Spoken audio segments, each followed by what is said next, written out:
হরিমন্দিরের পাশ দিয়ে আপনাদেরকে অনুরোধ করছি হরিমন্দিরের কাজ দিয়ে সরে গেলাম প্লিজ এখানে হরিমন্দিরের কাজ দিয়ে সরে গেলাম একটু হরিমন্দিরের কাজ দিয়ে সরে যাবে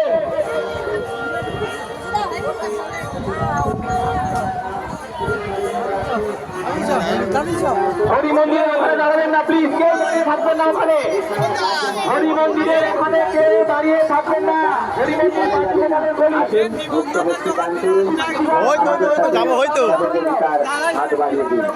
আমাদের সাথে সহযোগিতার হাত বাড়িয়ে দিন মুক্ত হস্তে দান করুন এবং আমাদের সাথে সহযোগিতার হাত বাড়িয়ে দিন যাতে করে এই মহোৎসবের অনুষ্ঠান আগামী দিনে আমরা এগিয়ে নিয়ে যেতে পারি আসুন মুক্ত হস্তে দান করুন আমাদের সাথে সহযোগিতার হাত বাড়িয়ে দিন